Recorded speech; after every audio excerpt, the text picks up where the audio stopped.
welcome back to my YouTube channel. So today's video, um, we're going to tackle about how to set your VM network to internal network, which is our OS Server 2008. So this time naman po, we're going to set our VM network to internal network. So the first thing we need to do is i-open natin ang ating virtual box, and then yung Windows Server 2008 na ating ginawa dati, from the first video kung paano tayo nag-install, kung paano natin siya sinet up, we're going to start this Windows Server 2008.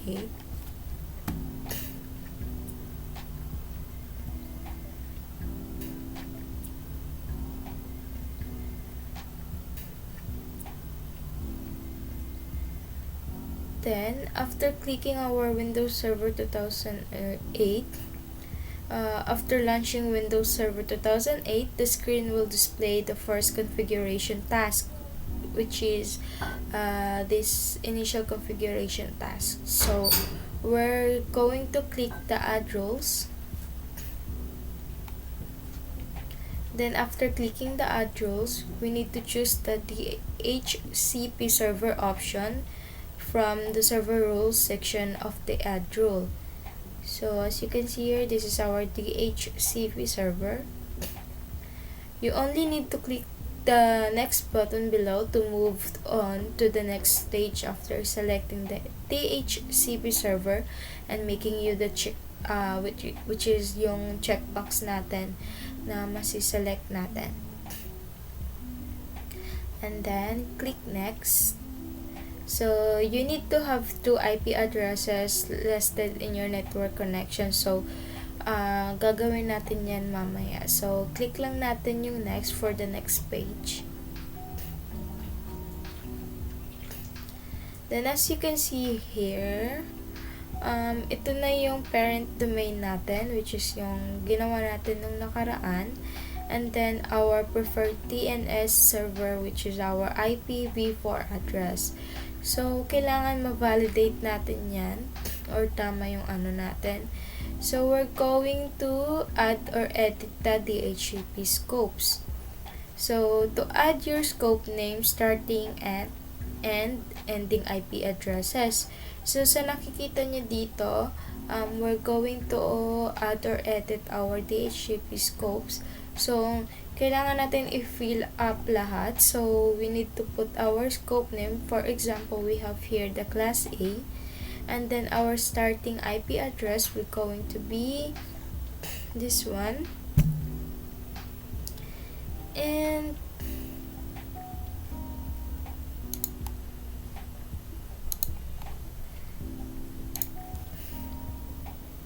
our starting IP address and our ending IP address, which is the 255.255.254. And then this is our submit mask, which is the 255.0.0.0. After you fill up all the information below, we need to click OK to save the scope name and our IP addresses. So, as you can see here, this is our class A, which is yung ginawa natin ngayon lang. And this is our IP address range. Click next. So, this is our configured DHCP5, DHCPv6, which is the stateless mode. So, dito naman, ang gagawin ko lang dito is enable lang, which is enable DHCP v6. So, kailangan dito sa preferred DNS server IPv6 address natin, kailangan is na-validate siya. Kasi pag hindi siya nag-validate, ibig sabihin nun hindi gagana yung server natin. So, the preferred DNS server must be valid. So, let's try if this is valid. So, we need to click valid button to see if it is valid. And now, if the preferred DNS is valid now, so we need to click next, and then in this page, you only need to skip this part to make the next button clickable. Just press the radio button, as you can see here, which is the skip authorization of this DHCP server in so then click next. In this part, you will going to install na yung ating DHCP server. So click install button, and then let's wait lang para ma-install na yung DHCP natin.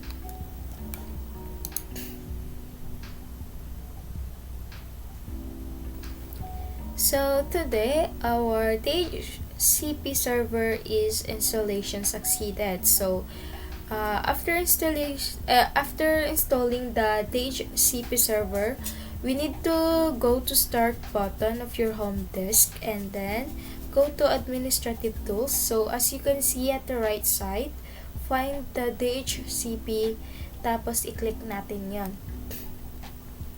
Inside the DHCP, there is our Windows server name, and expand mo lang to display our IPv4 and also our IPv5. So to expand yung natin, double click the IPv4 to expand as well as the IPv4. IPv5 rather. So as you can see, ito na yung mga the DHCP server natin, yung IPv5. And this is our scope. So this time we're going to click the address pool. So inside the address pool, there is one less that is displayed. So we're going to create a new exclusion range. So to create a new exclusion range, we need to click the action above, as you can see here. So by clicking the action above, makikita natin yung new exclusion range. Or inside the address pool, right click and there you go. So you can also new exclusion range dito. So by clicking our new exclusion range, ito yung lalabas. So we need to start the IP addresses, or kung ano yung address or IP address na kailangan nating i-type. So for example, our start IP addresses and also our end address is 10.0.0.1 and also 10.0.0.100. So that is our example for our exclusion or new exclusion. So if you're done by typing your start IP address and end IP address, so we're going to click add after your right and close button after you add. So as you can see now, we have two listed display. Itong una naka-list, and then yung pangalawa is yung kakalagay pa lang natin. So let's make another one para mas magets nyo. So let's just add exclusion. So for example, our start IP address today is we're going 10.0.0.100, and then our end IP addresses will be 10.0.0.250, and then click add, and after adding it, we need to click the close button. And then we have these three. That's how we create an exclusion range. So pagdating dito, ito yung kung paano tayo magpapahiram or kung paano tayo magpahiram ng IP addresses natin. So let's now move to reservation. So as you can see, ang ating reservation will be to create our reservation, kasi wala pa siyang nakalist. So let's make an example of our reservation. So you can click action or right click inside the reservation. So to create a reservation, let's use na lang for the action button and then new reservation. So we need to enter the reservation name as well as the IP address.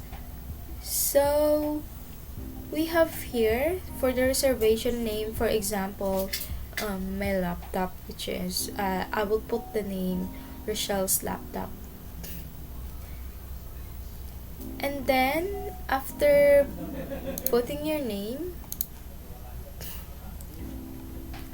and we're going to type the IP address, which is 10.0.0.105, and then to get your MAC address we need to open our command prompt, and then we're going to type the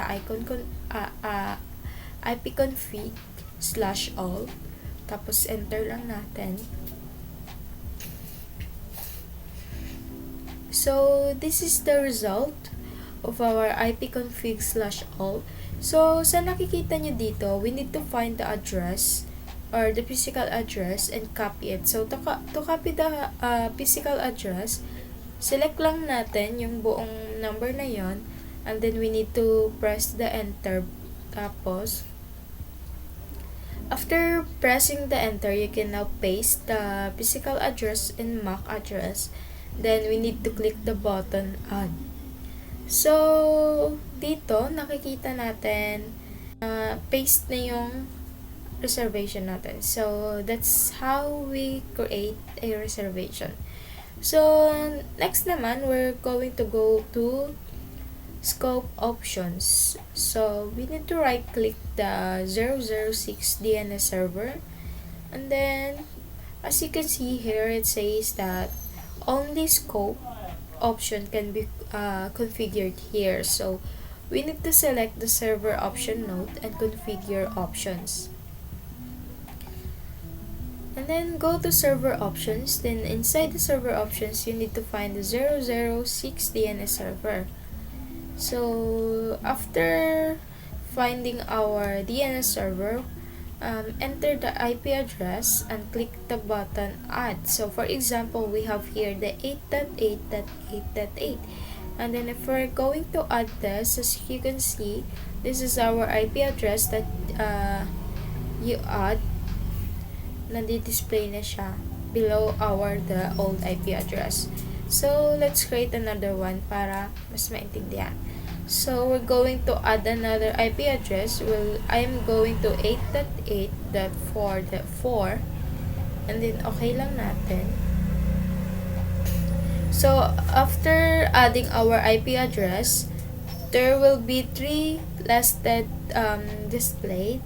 So we're going to apply or click the apply button. So when you apply all the DNS server that we add, you will now notice that the displayed value of the 006 DNS server has now changed. So nakikita nyo dito na dadagdagan na siya lahat. So ayan, nadadagdagan na siya lahat. Nandito na lahat yung mga tinype natin, which is the 8888 and 888.44. So also here in the scope option,